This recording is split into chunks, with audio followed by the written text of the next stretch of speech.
할렐루야. 안녕하십니까. 이번 시간에는 메시지를 전하는데 제목을 세 가지 원리라는 제목으로 같이 은혜를 나누도록 하겠습니다. 골로새서 2장 16절에서 23절 사이에 잘 살펴보면은 거기에는 세 가지의 원리가 등장합니다. 자세히 살펴봐야 돼요.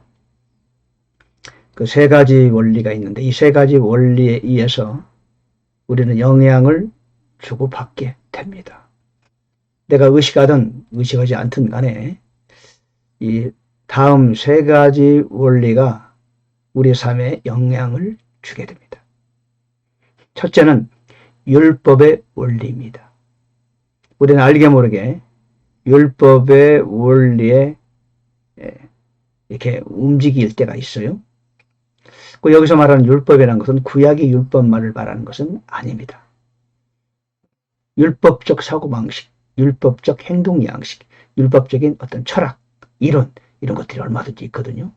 구약에만 유대인들만 율법을 있는 게 아니고 우리가 사는 세상에는 모든 사람 사는 세상에는 인간 사고에는 율법적인 원리가 있습니다. 두 번째는 세상의 원리입니다. 율법의 원리와 세상의 원리가 약간 더 다릅니다. 세상의 원리는요, 양심을 기반으로 합니다. 그렇죠? 그리고 법을 기반하는 게 율법이고 양심을 기반하는 게 세상의 원리인데 그 세상의 원리가 추구하는 게 또 있어요. 그 다음에 우리는 어떤 원리죠? 우리는 복음의 원리입니다.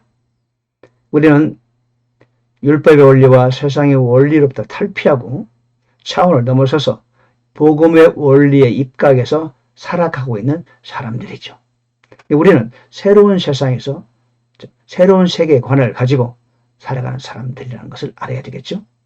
골로새서 2장을 요약해 보면은 이제 자세히 살펴보시면서 우리가 아시겠지만 율법의 원리와 세상의 원리와 복음의 원리를 소개하고 있습니다. 물론 우리는 복음의 원리를 따라 살아야 되겠죠.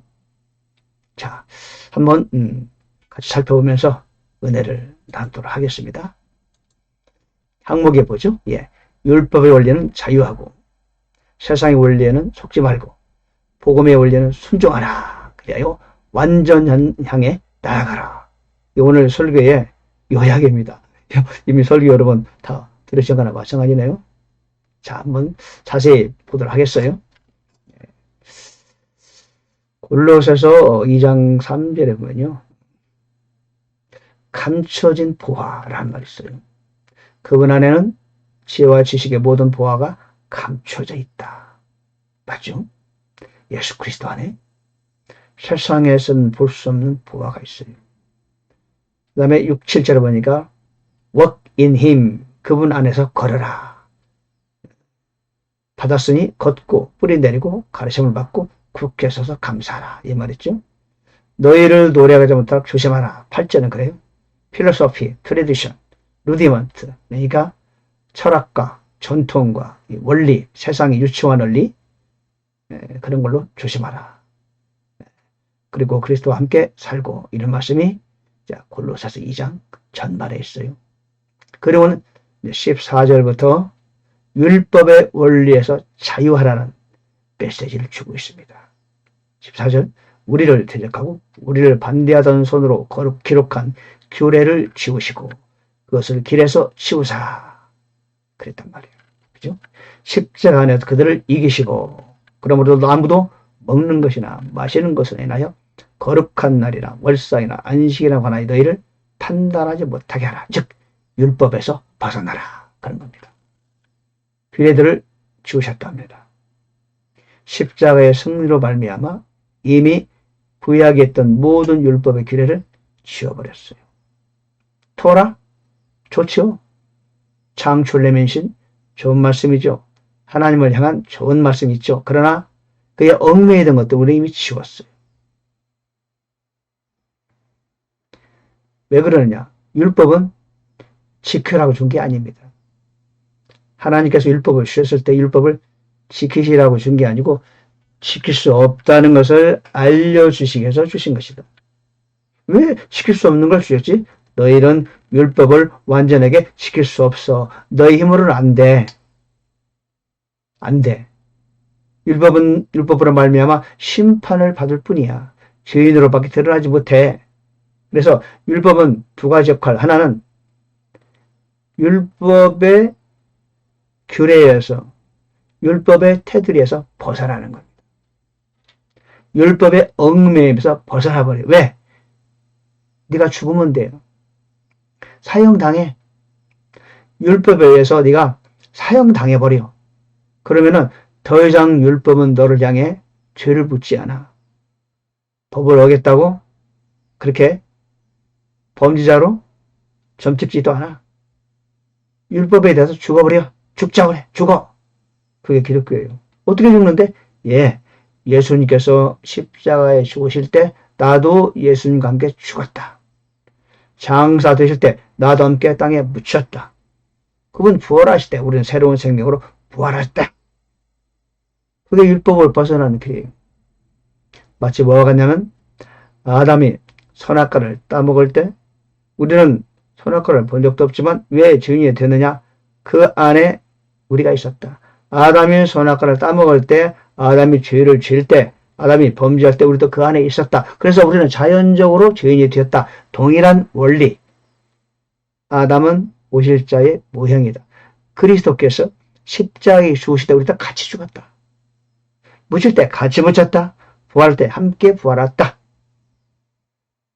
주님이 부활하실 때 우리도 함께 부활했다는 거예요. 그거 봐요? 아담의 그 원리와 동일한 원리라는 거죠. 다만 아담은 우리가 선택하든지 안 하든지 간에 자연적으로 우리가 죄인이 되었지만은 예수 그리스도의 십자가의 놀라운 은혜는 우리가 믿음을 통해서 가능하다.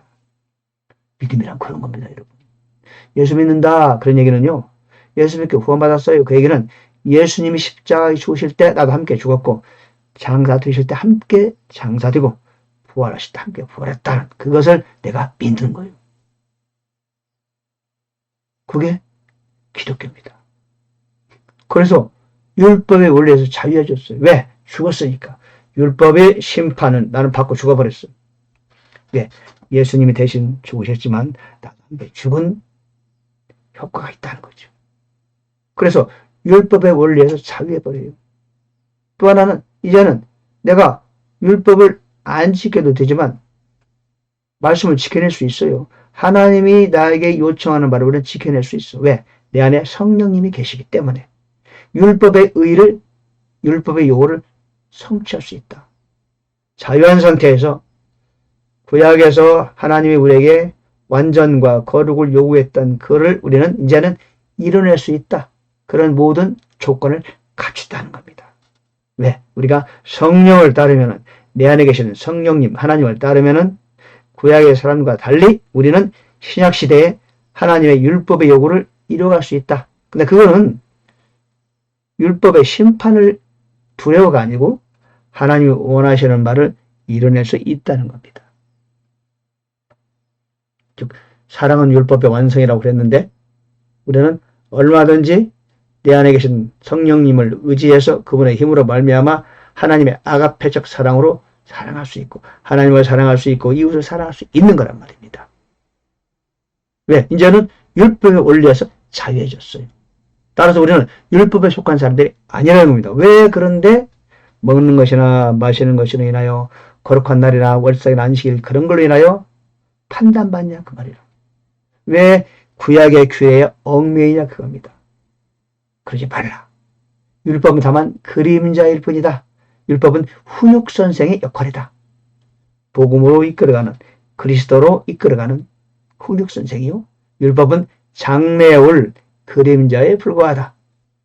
우리는 그림자를 이미 벗어나버렸고 실체로 와 있는 상태다. 그 우리는 율법의 원리에서 자유하게 되는데 아직도 여전히 율법에 얽매여 있는 분들이 많다는 거죠.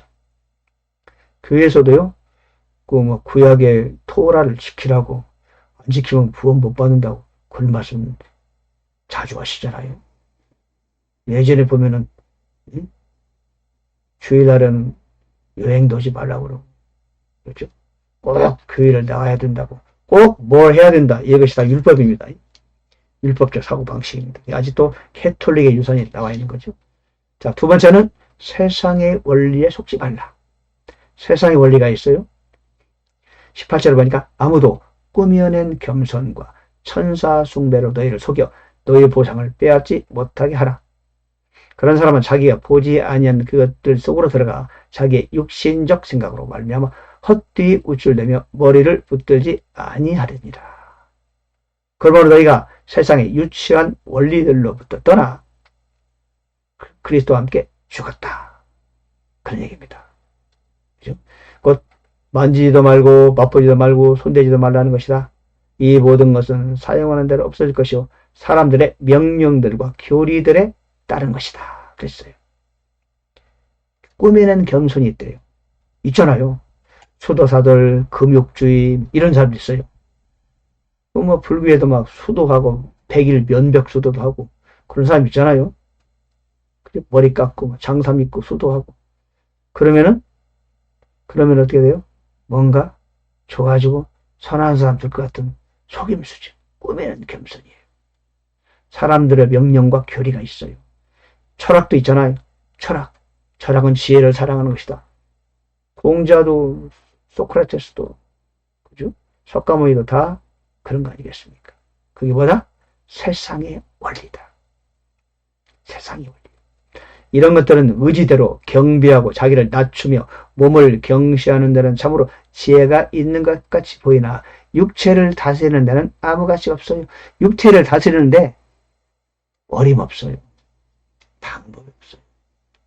결국 구약적 방법이나 세상의 원리나 크게 다를 바가 없다. 육체를 이길 수 있느냐? 못 이겨요. 왜? 육체를 이기는 방법은 하나, 주님과 함께 죽는 거예요. 그리고 내 안에 성령이 오셔서 성령님을 따를 때 비로소 육체를 극복하고 육체를 이길 수 있는 것이다. 그러므로 우리는 세상의 원리에 속지 말자. 세상에 많은 지혜자라 자칭하는 사람들이 많이 있잖아요. TV도 보면 나와서 대담도 하고 때로는 메시지도 전하고 그러잖아요. 사람들 많이 따라가고 그러죠. 근데 그거는 다 속이는 거예요. 헛되이 우쭐대는 거예요. 머리를 붙들잖아요. 머리가 누구죠? 예수 그리스도의 하나님. 그들은 하나님을 붙들지 않아요. 그리스도를 붙들지 않아요. 그렇기 때문에 허무한 거예요. 처절한 실패로 끝나고 말아요. 그게 세상의 원리고 세상의 원리를 따라서 구원받은 사람이 있어요? 절대 없어요. 꾸미는 겸손, 천사 숭배라는 것은 세상 신을 숭배하는 거예요. 세상 신. 이게 천사가 아니고 신으로 붕합한 겁니다. 멋진 신이야 천사 숭배예요. 그러나 그거 다 뭐죠? 다 속임수요. 마귀가 내가 신이다 속이는 거예요. 무당들도 얼마나 많이 속습니까? 얼마나 많은 사람들이 무당을 찾아갑니까? 도움을 얻으려고? 도움이 드는 것 같기도 하죠. 왜? 무당도 마귀니까 어느 정도는 알겠지. 그러나 결국은 그들을 망하는 길로 인도하는 거죠. 세상의 원리에 속지 말자. 세 번째, 복음의 원리에 따라 살자. 복음의 원리. 그런 모든 것들은 뭐죠? 다가올 것들의 그림자일 뿐이지만 몸은 그리스도께 속해 있느니라. 그들은 모두 머리를 붙들지 아니하느니라. 그러나 이 머리로부터 온몸의 마디와 힘줄에 의해 영향을 공급받고 서로 결합하여 하나님께서 자라게 하시는 대로 자라느니라. 구약은 뭐예요? 다가올 것의 그림자일 뿐이에요. 세상의 원리는 뭐죠? 머리를 붙들지 않는 거예요. 진정으로 하나님 크라이스트, 지저스 크라이스트 그분을 붙들어야만이 비로소 거기서부터 이 머리로부터 온몸의 마디와 힘줄에 의해 영향을 공급받고 자라고 그러는데 실패하는 거죠. 속이는 거. 그래서 그 율법의 원리도 아니고 세상의 원리도 아니고 복음의 원리에 따라 살자. 그건 뭐다? 그리스도께 속하는 것이다. 율법은 그림자일 뿐이다. 성도의 정체성은 뭐죠? 이전 것은 다 지나가 버리고 보라 새 것이 되었다. 누가? 누구든지 그리스도에 속해 있으면, 로마서 8장 9절은 누구든지 그리스도의 영이 없으면 그리스도의 사람이 아니다 그랬어요. 복음의 원리 첫째 뭐요? 그리스도께 속하는 것이죠. 그런 사람에게는 하늘의 보상이 있어요. 나의 보상을 지켜야 돼요. 고 5장 10절, 로마서 14장 17절에는 그리스도의 심판석이 있다. 분명히 우리에게 예고하고 있습니다. 그래서 우리는 하늘의 보상을 바라보며 사는 사람들이죠. 우리는 그리스도의 머리를 꼭 붙들어야 돼요. 그 머리로부터 온 몸에 필요한 영양소가 시시때때로 공급받게 되는 거죠. 그리고 우리는 매일매일 주님의 인도를 따라 잘 자라야 돼요. 이게 복음의 원리요. 자라는 거요. 자라는 거요. 완벽하게 서도록 자라는 거요. 그죠? 디모데후서 3장 1절 하나님의 말씀을 통하여 교리와 책망과 바르게 함과 의로 교육하기에 유익해서 하나님의 사람으로 완전하게 되어 모든 선한 하나님의 일을 행하기에 철저하게 갖춰지게 하냐미라. 그러잖아요. 우리는 모두 주님 중심으로 복음의 원리에 따라 살아야 되겠다. 여러분, 믿음이라는 것은요, 몇 단계가 있어요. 전에 구원의 믿음, 중생의 믿음, 그 다음에 순종의 믿음, 주님과 동행하면서 순종하는 믿음, 그 다음에 사명을 이뤄가는 믿음. 사명이 있으니까 모든 사람은 사명이 있어요. 어떤 누구도 사명 없는 사람이 없어요. 인간은 사명적 존재다. 세상 사람들 그렇게 얘기하더라고. 하나님은 나를 이 땅에 보내셨어요. 사랑하는 아들아, 사랑하는 딸아, 너는 세상에 가서 이 사명을 완수하고 오가라. 그 사명을 완수해야 되는 믿음이 있어요. 네 번째는 성숙의 믿음이 있어요. 거룩을 향해 나아가야 돼요. 우리는 믿고 중생이 되고 순종하며 동행하고 사명을 완수해가면서 꾸준히 달려가는 목표, 그거는 거룩이다. 완전이다. 거기를 향해 나아가야 돼요. 거기에 따라서 지식과 사랑과 능력과 열심히 병행돼야 되겠죠. 그래야 우리는 믿음의 단계를 나아갈 수 있어요. 사명을 완수할 수 있으며 거룩을 향해 달려갈 수 있는 것이다. 그런 거죠. 자, 우리는 복음의 원리에 따라 사는 사람들이에요. 히브리서 13장 21절에 보니까 예수 그리스도를 통해 모든 선한 일에서 너희를 완전하게 하사 자신의 뜻을 행하게 하시고 자신의 돈 앞서 매우 기쁜 것을 너희 안에서 이루시기를 원하노라. 하나님의 소원, 우리를 완전하게 하시고 싶으시대요. 우리로 하여금 하나님의 뜻을 행하기를 원하신대요. 또 기쁜 것을 우리를 통하여 우리 안에서 이루시기를 원하신대요. 하나님은 저와 여러분이 필요하시다. 우리는 하나님 필요하시죠? 하나님도 우리 각자가 필요하세요. 하나님도 내가 필요해요. 여러분도 필요하세요. 왜? 여러분과 함께 일하시길 원하세요. 여러분을 통하여 하나님은 당신을 드러내시기를 원하신다. 자, 오늘 세 가지 원리가 있습니다. 골로새서 2장을 요약한 겁니다. 2장 16절에서 23절까지를 찾아보니 거기에는 세 가지 원리가 있더라. 첫째, 율법의 원리가 있더라. 그 율법의 원리에서 자유하라. 두 번째는 세상의 원리가 있다. 그러나 세상의 원리에 속지 말라. 그리고 복음의 원리에 순종의 사람이 되고 복음의 원리에 따라 사는 그런 사람이 되자. 그렇게 오늘 말하고 있으며 최종적으로 우리는 완전하게 나아가며 지속적으로 전진의 전진을 거듭하는 그런 사람이 되자. 오늘 설교의 포인트가 되겠습니다. 다 같이 이 세 가지 원리를 염두에 두시면서 반드시 율법의 원리에서는 자유하게 되고 세상의 원리에는 절대 속지 말고 복음의 원리에 입각해서 순종하며 살아가는 성공의 사람이 되시길 간절히